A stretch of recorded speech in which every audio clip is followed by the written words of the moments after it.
नमस्ते और स्वागत है मैन्युफैक्चरिंग कॉन्सेंट। यह एक मशहूर किताब है जिसे एडवर्ड हरमन और नोम चॉम्स्की ने लिखा है। इस किताब में मीडिया के बारे में सब कुछ बताया गया है कि वो कौन सी खबरें लोगों को दिखाते हैं, कौन सी खबरें दबाते हैं। और मीडिया सिर्फ खबरें देने वाला जरिया नहीं, बल्कि एक ऐसा तंत्र है जो लोगों की सोच को चुपचाप अपने ढंग से ढालता है, बिना उन्हें एहसास कराए।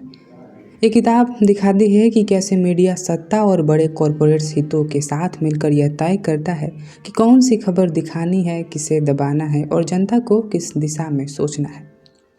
इसमें हम जानेंगे कि कैसे मीडिया लोगों को डर, भरोसे और भ्रम के जरिए तैयार करता है ताकि वे वही सोचे जो उन्हें सोचने के लिए परोसा जा रहा है। और सबसे ज़रूरी बात, यह सब एक चालाक सिस्टम के जरिए होता है, न कि किसी एक आदमी के इशारे पर। और इन्हीं सारी चीज़ों को हम इस बुक के माध्यम से जानने वाले हैं, तो हम शुरू करते हैं। चैप्टर 1, अ प्रोपेगेंडा मॉडल, यानी प्रचार का ढांचा। लेखक एडवर्ड हरमन और नोम चॉम्स्की इस अध्याय में एक ज़रूरी सवाल उठाते हैं। क्या मीडिया सच में स्वतंत्र होता है? क्या वो सच दिखाता है या फिर वो धीरे धीरे लोगों की सोच को इस तरह ढालता है कि वे खुद यह न जान सके कि वो किसी और के या किसी के इशारे पर सोच रहे हैं? इसका जवाब वो एक मॉडल के ज़रिए देते हैं जिन्हें वो कहते हैं अ प्रोपेगेंडा मॉडल, यानी प्रचार मॉडल। यह मॉडल यह समझाता है कि मीडिया, खासकर अमेरिका की बड़ी मीडिया कंपनी, असल में कैसे काम करती हैं। ये खबरें छांटती हैं और क्या दिखाना है, क्या नहीं दिखाना है, और ये कैसे तय होता है, और सबसे अहम, मीडिया किसके पक्ष में खड़ी होती है। लेखकों का साफ कहना है कि मीडिया सत्ता और पैसे के सबसे ताकतवर समूहों की सेवा करती है, न कि आम जनता की। लेकिन ये काम बहुत धीरे तरीके से नहीं होता। कोई सरकार आकर न्यूज़ चैनल से नहीं कहता कि ये दिखाओ और ये मत दिखाओ। ये काम होता है एक सिस्टम के ज़रिए, यानी एक ऐसे ढांचा के ज़रिए जहां हर पत्रकार, हर संपादक और हर रिपोर्टर अपने आप समझ जाता है कि किस खबर को प्राथमिकता देनी है और किसे नज़रअंदाज करना है। इस प्रोपेगेंडा मॉडल में 5 फिल्टर होते हैं। लेखकों ने इस पूरे सिस्टम को समझने के लिए 5 फिल्टर बनाए हैं। कोई भी खबर जब लोगों तक पहुंचती है तो पहले इन 5 छन्नियों से होकर गुजरती है। सबसे पहला फिल्टर आता है ओनरशिप का, यानी मीडिया का मालिक कौन है। आज ज़्यादातर बड़े मीडिया हाउस करोड़ों अरबों डॉलर की कंपनियां के पास हैं। ये कंपनियां सिर्फ अखबार या टीवी चैनल नहीं चलाती, बल्कि बैंकिंग, तेल, टेक्नोलॉजी, हथियार और दवाइयों के कारोबार में भी हैं। ऐसे में अगर कोई खबर उनके मुनाफे के खिलाफ हो या उनके किसी कारोबारी दोस्त को नुकसान पहुंचाए, तो क्या वो उसे दिखाएंगे? बिल्कुल नहीं। और यही पहला फिल्टर है, यानी मालिक की मर्जी। यानी कोई खबर मीडिया चैनल ओनर के खिलाफ हो तो वो खबर नहीं दिखाया जाएगा, चाहे वो जनता के लिए कितना भी ज़रूरी क्यों ना हो।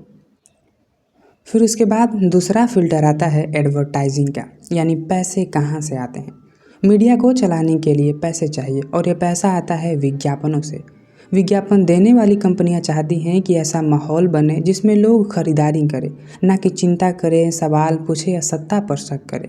इसलिए मीडिया वही माहौल बनाता है, डर, गुस्सा, उत्सुकता, मगर सोचने का समय बहुत कम होता है। फिर उसके बाद तीसरा फिल्टर आता है सोर्सिंग का, यानी खबर का स्रोत कौन है। अखबार और चैनल हर जगह अपने रिपोर्टर्स नहीं भेज सकते, इसलिए वो सरकार, सेना, बड़ी एजेंसियां और कंपनियों के प्रेस रिलीज या बयानों पर निर्भर रहते हैं। यानी खबर वहीं से आती है जहां ताकत है। और अगर आप उन्हीं स्रोतों पर निर्भर हैं तो आप उनकी बातों पर सवाल कैसे उठा पाएंगे। फिर उसके आगे चौथा फिल्टर आता है फ्लैग का, यानी डर का। अगर कोई पत्रकार या चैनल सत्ता के खिलाफ या बड़ी कंपनियों के खिलाफ खबर चलाता है तो उसके खिलाफ शिकायतें आती हैं, केस होते हैं और छवि खराब की जाती है, विज्ञापन हटाए जाते हैं। इसका असर यह होता है कि बाकी पत्रकार भी डर जाते हैं और फिर वो खबर खुद ही साफ बना देते हैं ताकि कोई विवाद ना हो। फिर उसके आगे अगला, पांचवा और आखिरी फिल्टर आता है, वो है आइडियोलॉजी का, यानी विचारधारा का दबाव। हर दौर में कोई ना कोई दुश्मन खड़ा किया जाता है, जैसे पहले कम्युनिज्म, फिर आतंकवाद, अब चीन या कोई और। इस दुश्मनों के खिलाफ डर फैलाया जाता है ताकि सरकार कुछ भी करे, लोग विरोध ना करें। मीडिया इन डर को बार बार दिखाता है और इससे बाकी मुद्दे जैसे गरीबी, बेरोजगारी, भ्रष्टाचार, सब कुछ पीछे छूट जाते हैं। अब यहाँ पर एक बड़ा सवाल सामने आता है कि क्या ये मॉडल हर समय काम करता है। लेखक मानते हैं कि नहीं, मीडिया पूरी तरह से एक जैसे नहीं होता। कुछ जगहों पर असली सवाल भी उठते हैं, कुछ पत्रकार सच्चाई भी दिखाते हैं, लेकिन वो आवाज़ केंद्र में नहीं होती, उन्हें किनारे रखा जाता है। थोड़ी बहुत आलोचना दिखाकर मीडिया यह दिखाता है कि वह स्वतंत्र है, लेकिन असल दिशा वही रहती है जो सत्ता और पूंजी को सूट करे। अब आगे एक और पॉइंट है कि इंटरनेट और डिजिटल मीडिया का क्या हुआ। जब इंटरनेट आया तो लोगों को उम्मीद थी अब आवाज़ें खुलेंगी, सच सामने आएगा। शुरू में ऐसा हुआ भी, लोगों ने सरकारों और कंपनियों की पोल खोली, लेकिन धीरे धीरे इंटरनेट भी उन्हीं ताकतवर कंपनियों के कब्जे में चला गया। अब वहाँ भी वही एल्गोरिथम, वही विज्ञापन, वही डर सब हावी है। तो अब अगला सवाल है कि पब्लिक फिर क्या करे। मीडिया कहता है कि हम वही दिखाते हैं जो लोग देखना चाहते हैं, पर लेखक कहते हैं नहीं, लोग वही देखते हैं जो उन्हें दिखाया जाता है। अगर हर चैनल पर एक जैसी खबरें हों तो सोचने का विकल्प ही खत्म हो जाता है।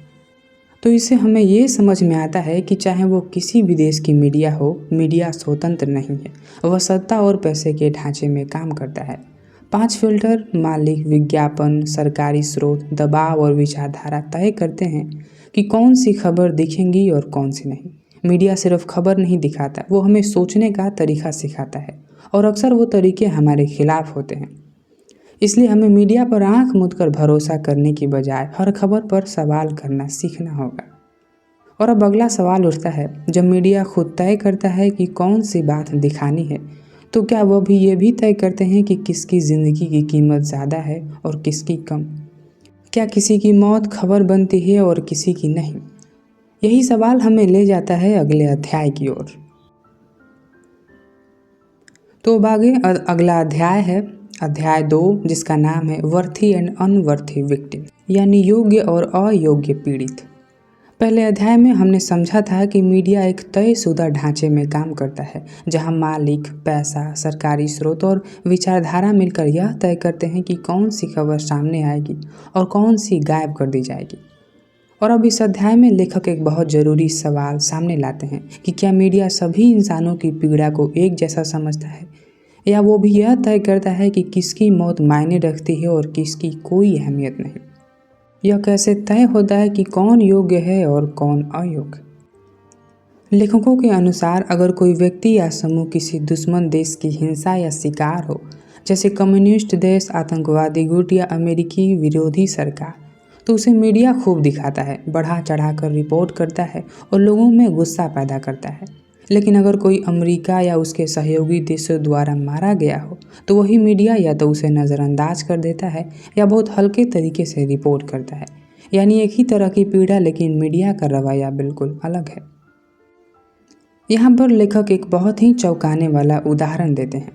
1984 में पोलैंड, एक कम्युनिस्ट देश में, एक पादरी की हत्या होती है, फादर पोपुलेस्को। यह घटना अमेरिका की मीडिया में बेहद बड़े स्तर पर दिखाई जाती है, अखबारों के पहले पन्नों पर, टीवी डिबेट में, नेताओं के बयानों में। वहीं दूसरी ओर लैटिन अमेरिका, जहां अमेरिका समर्थित तानाशाही सरकार थी, उसमें 100 से ज़्यादा धार्मिक लोग मारे गए, जिनमें कई पादरी, नन और चर्च से जुड़े, और इसमें कई अमेरिकी नागरिक भी थे। लेकिन मीडिया ने उनकी हत्या को लगभग अनदेखा कर दिया।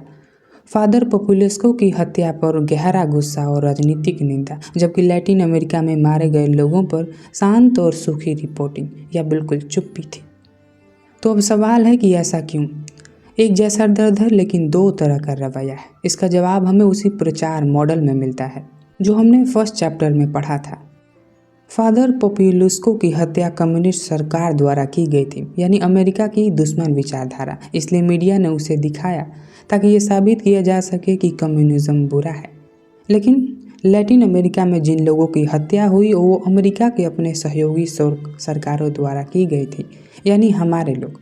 इसलिए मीडिया ने या तो उन्हें नज़रअंदाज किया या बहुत सतर्क ढंग से पेश किया ताकि अमेरिका की छवि पर असर ना पड़े। जिन्हें मरना चाहिए और जिनका मरना खबर है, ये फ़र्क कौन करता है? और यह अध्याय यही सवाल उठाता है। मीडिया जब किसी की पीड़ा को पूरे देश में फैलाता है तो वो दरअसल तय कर रहा होता है कि किसका दर्द दिखाया जाए और किसे चुपचाप दफना दिया जाए। यही फर्क तय करता है कि जनता का ध्यान कहाँ जाएगा, किसके लिए विरोध होगा और किसके लिए चुप्पी, कौन शहीद कहलाएगा और कौन कोलेटरल डैमेज। और आगे एक और पॉइंट है, लेखक ने बताया कि मीडिया ऐसे शब्दों का इस्तेमाल भी पक्ष देखकर करता है, जैसे जनसंहार। जैसे सर्बिया के अत्याचारों को मीडिया ने जेनोसाइड कहा, यानी जनसंहार। लेकिन जब अमेरिका के सहयोगी दोस्त तुर्की ने कुर्दों पर हमला किया या इंडोनेशिया ने ईस्ट तिमोर पर हजारों लोगों को मारा, तो इन मामलों में जेनोसाइड शब्द का इस्तेमाल शायद ही कभी हुआ। मतलब शब्दों का चयन भी एक राजनीतिक निर्णय होता है, न कि सिर्फ तथ्य। तो सवाल ये है कि मीडिया ऐसा क्यों करता है?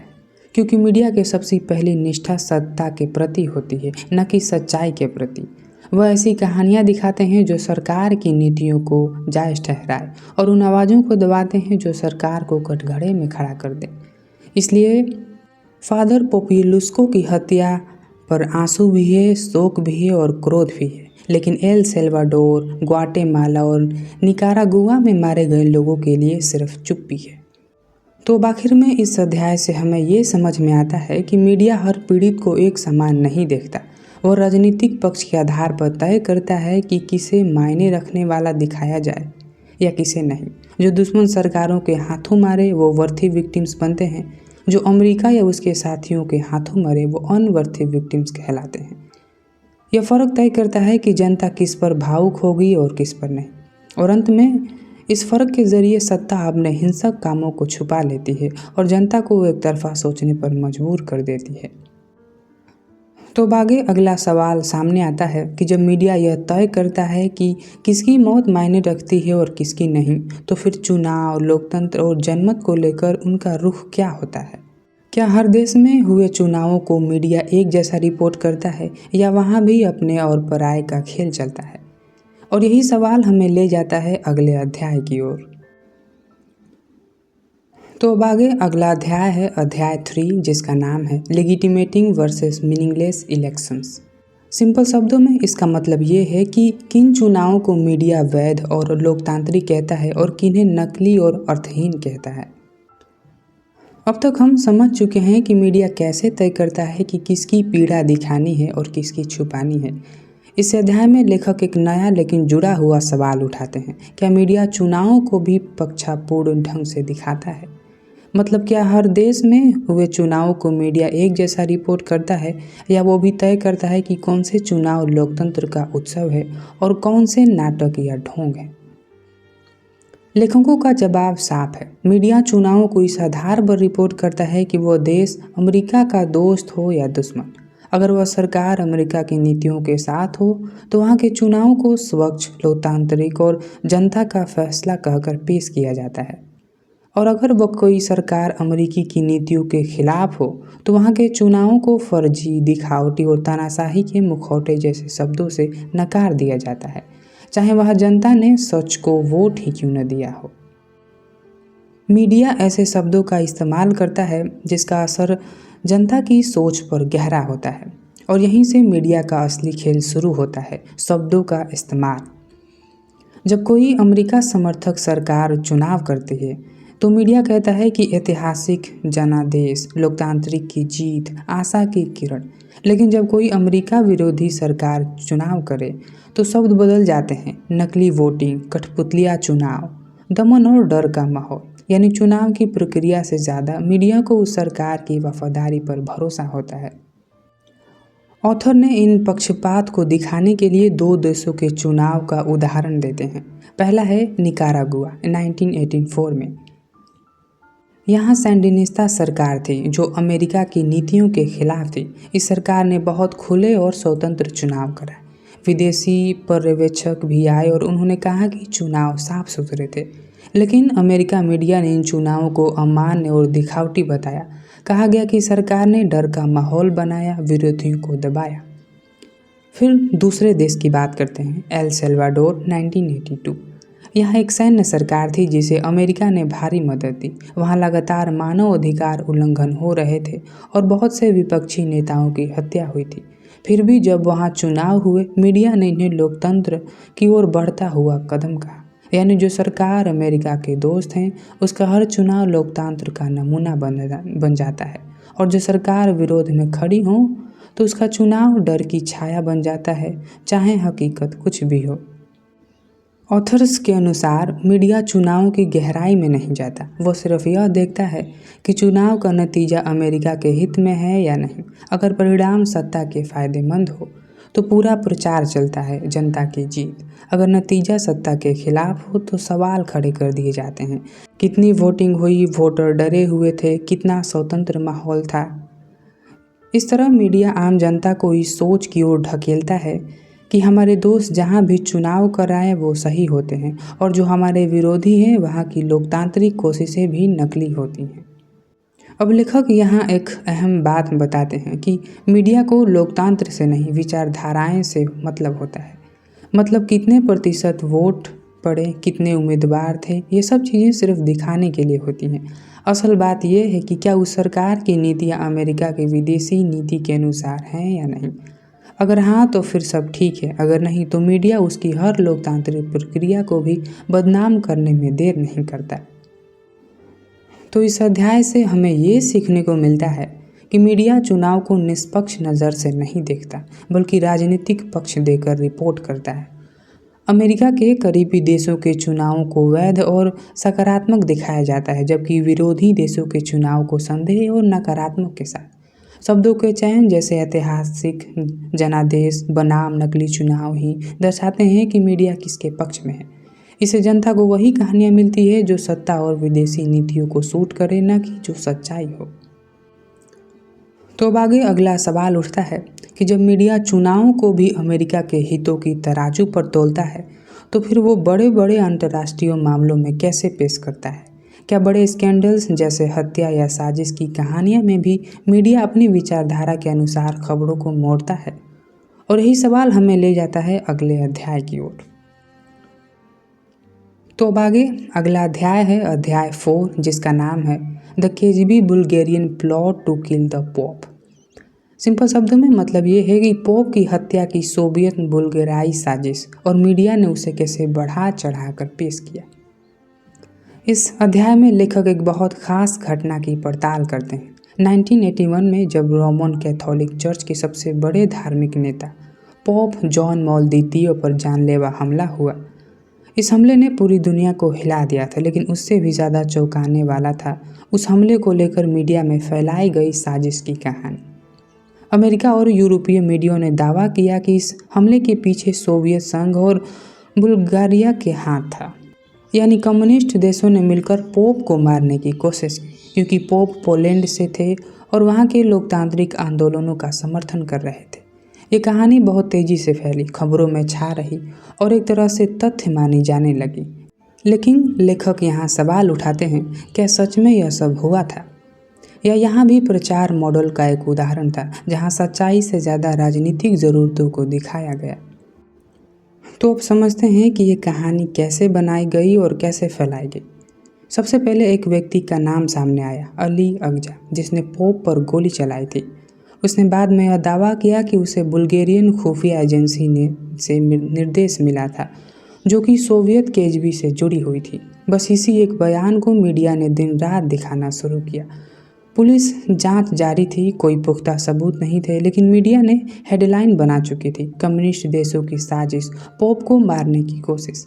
अखबारों में ग्राफिक्स, नाम, नक्शे और इंटरव्यू, सब कुछ इस कहानी को पुष्ट करने में लग गया।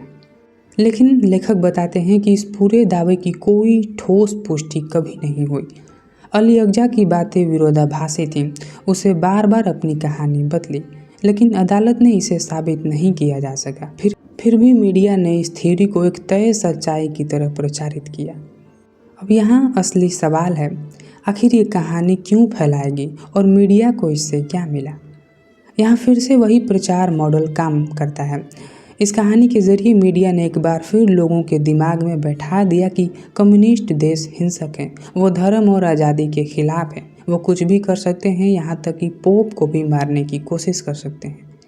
इससे अमेरिका के विदेशी नीति को वैधिक मिलती है, यानी जो देश सोवियत या कम्युनिस्ट विचारधारा के खिलाफ थे उन्हें समर्थन देना ज़रूरी दिखाया जाने लगा।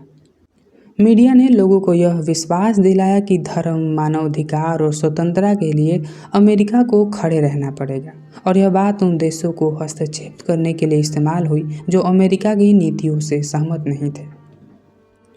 अब ये समझना ज़रूरी है कि उस कहानी में कौन सी बातें छुपा ली गई थी। पहला, कि कोई ठोस सबूत नहीं था कि बुल्गेरियन या केजीबी इसमें शामिल थे। अली अकजा की गवाही अविश्वसनीय थी। जांच रिपोर्ट बहुत सीमित थी और कुछ रिपोर्टर्स तो विरोधाभासी थे। कोर्ट में मामला गिर गया, यानी आरोप साबित ही नहीं हुए। लेकिन मीडिया ने कभी यह प्रमुखता से नहीं दिखाया कि ये कहानी गलत भी हो सकती है।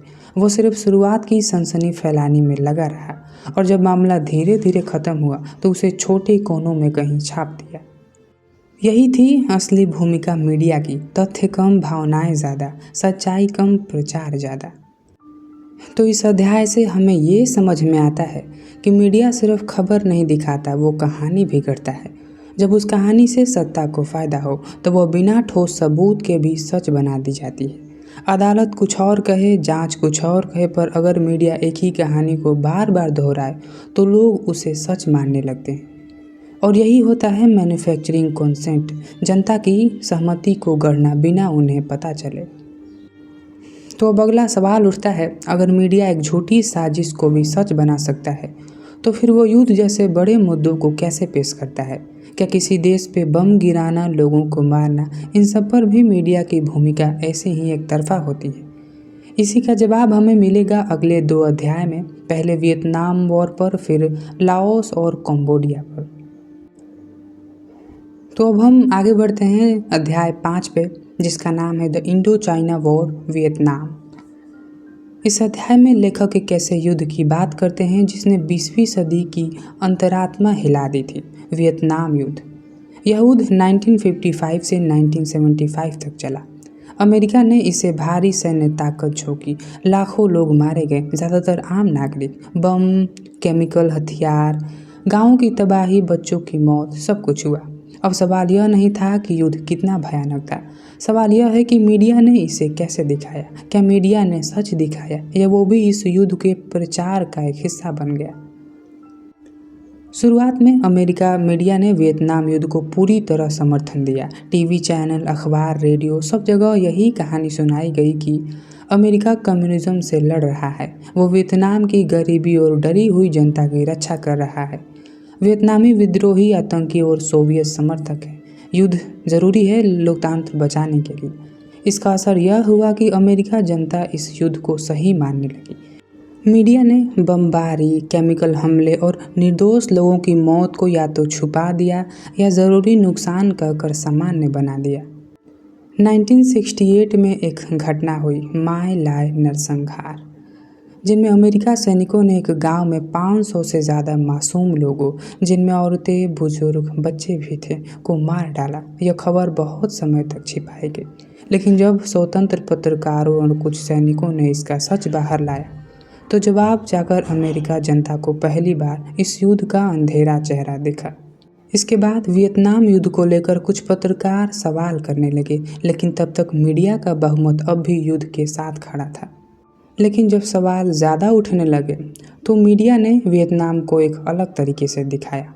लेखक बताते हैं कि मीडिया ने वियतनाम को जनता को भी समान इंसान की तरह नहीं दिखाया, बल्कि उन्हें या तो डरे हुए मासूम दिखाया गया जिन्हें अमेरिका बचा रहा है, या जंगली विद्रोही जो हिंसा फैला रहे हैं।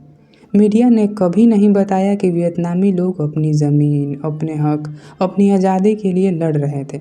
अमेरिका बमबारी को दुश्मनों को ठिकाने पर हमला कहा गया, जबकि हकीकत में वो गांव, स्कूल और खेत थे, और इनमें बहुत सारे मुद्दे गायब कर दिए गए, जैसे वियतनाम की ऐतिहासिक पृष्ठभूमि, जैसे फ्रांस के खिलाफ उनका संघर्ष, आम लोगों की बातें, उनकी पीड़ा, उनके जीवन का पक्ष, अमेरिका के भीतर उठती विरोधी आवाज़ें जिन्हें देशद्रोही या कमज़ोर बताया गया। युद्ध के कारणों पर गंभीर बहस, जैसे आर्थिक फायदे, भू राजनीतिक, पूरी तरह गायब हो गए। और इस अध्याय में लेखक बहुत साफ कहते हैं कि मीडिया सिर्फ दर्शक नहीं था, वो भी इस युद्ध का हिस्सा था। जब एक मीडिया संस्था बार बार कहता है कि युद्ध जरूरी है, कि दुश्मन क्रूर है, कि हर हमला सटीक और ज़रूरी है, तो वो जनता की सोच को उसी दिशा में ढाल देता है। और यही है मैन्युफैक्चरिंग कॉन्सेप्ट, जनता की सहमति को गढ़ना ताकि सरकार युद्ध कर सके। तो अब सवाल ये है कि क्या बाद में मीडिया ने विरोध किया? जवाब है कुछ हद तक हाँ। 1970 के बाद जब युद्ध खिंचता गया और सैनिकों की लाशें वापस आने लगी, तब कुछ न्यूज़ आउटलेट्स ने सरकार से सवाल पूछे, लेकिन तब तक जो नुकसान होना था वह हो चुका था। लेखक कहते हैं अगर शुरुआत में ही मीडिया सवाल करता तो लाखों लोगों की जानें बचाई जा सकती थी। तो आखिर में इससे हमें ये सीखने को मिलता है, मीडिया ने वियतनाम युद्ध को एक आदर्श लड़ाई की तरह पेश किया, जबकि असल में वो एक जनसंहार के करीब था। शुरुआत में मीडिया ने सवाल नहीं उठाए बल्कि युद्ध का प्रचार किया। जब कुछ पत्रकार ने सच्चाई बताई, तब तक जनता की सोच बन चुकी थी। मीडिया ने वियतनामी लोगों को भी इंसान की तरह नहीं देखा, सिर्फ एक संदेह की तरह पेश किया। यह अध्याय दिखाता है कि जब मीडिया सत्ता के साथ खड़ा होता है तो वह सच का सबसे बड़ा दुश्मन बन सकता है। तो आगे वियतनाम के बाद सवाल आता है कि क्या यही तरीका लाओस और कंबोडिया में भी अपनाया गया जब वहाँ युद्ध हुआ?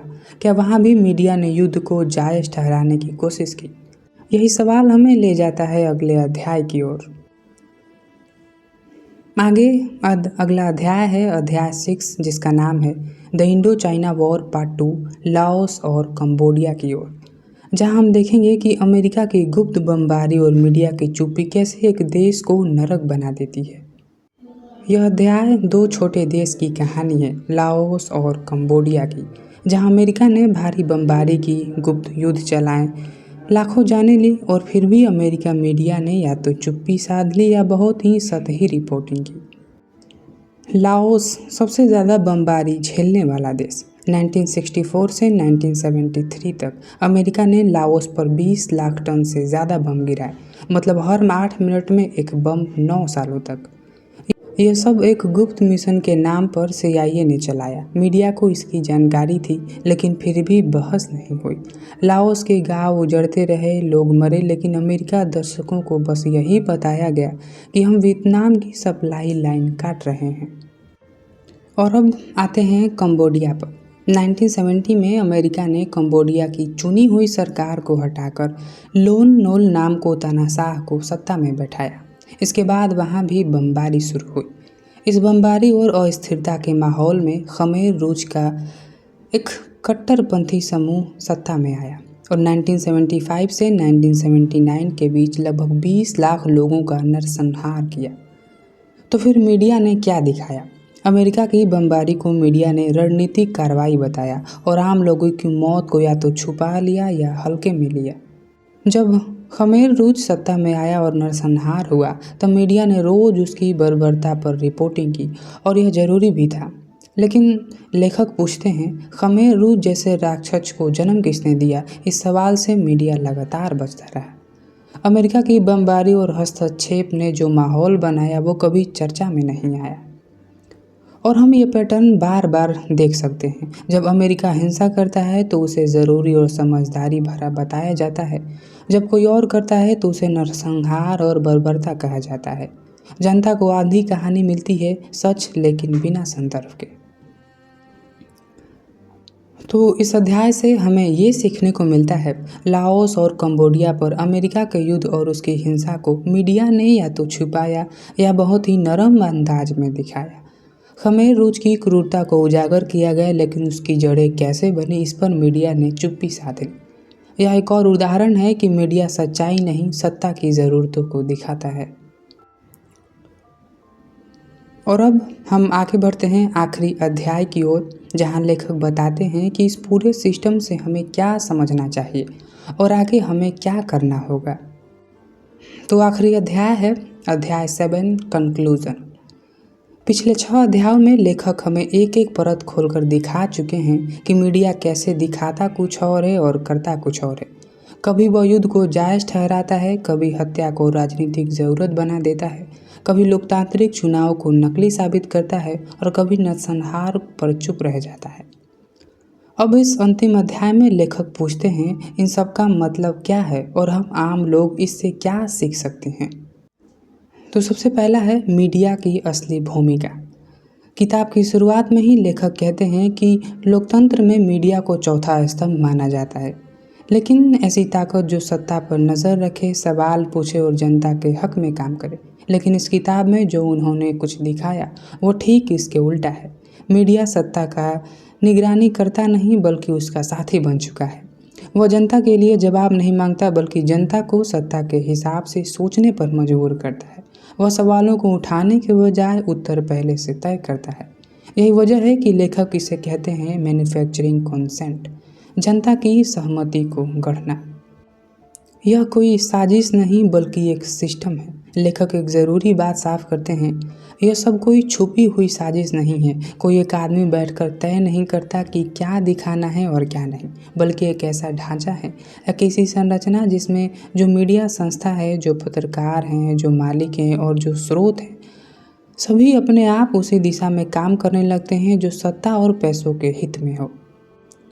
यह एक आंतरिक यानी सेल्फ सेंसरशिप है, जहां लोग खुद ही समझ जाते हैं कि क्या करना है और क्या नहीं, बिना किसी आदेश के। तो अब सवाल ये है कि रास्ता क्या है। लेखक कोई एक समाधान नहीं देते, लेकिन वो कहते हैं कि अगर हमें सच में लोकतंत्र चाहिए तो हमें मीडिया को एक उपभोग की वस्तु मानना बंद करना होगा।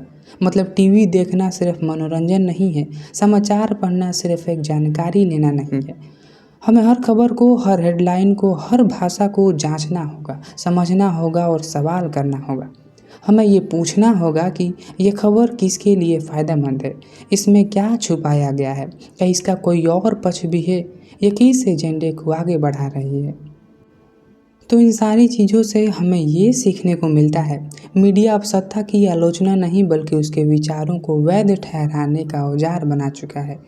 यह सब एक सिस्टम के तहत होता है जिसमें पैसा, स्रोत, दबाव और विचारधारा तय करते हैं कि क्या दिखाया जाए। आम जनता की भूमिका अब सिर्फ देखने की नहीं बल्कि सोचने और समझने की होनी चाहिए। जब तक हम मीडिया को सिर्फ मनोरंजन या सूचना मानते रहेंगे, हम धीरे धीरे एक ऐसे लोकतंत्र में रहेंगे जो दिखाता तो लोकतंत्र है पर असल में है ही नहीं। और अगर हम इस पूरे बुक को कुछ लाइनों में समझना चाहें तो वो ये है कि मीडिया निष्पक्ष नहीं है, वह एक ढांचे में काम करता है। हर खबर, हर चुनाव, हर युद्ध एक तय सोच के मुताबिक पेश किया जाता है। जनता की सहमति को सोच समझकर गढ़ा जाता है ताकि सत्ता आसानी से चलती रहे। अब ज़रूरत है मीडिया को समझने की और खुद सवाल करने की। और अंत में एक लाइन में कहे तो मीडिया वो आईना नहीं है जो हमें सच दिखाता है, बल्कि वो एक ऐसा फ्रेम है जो तय करता है कि हमें कौन सा सच देखना चाहिए। तो आज के लिए बस इतना ही। अपना ख्याल रखिए। धन्यवाद। मेरा नाम है आकाश कुमार।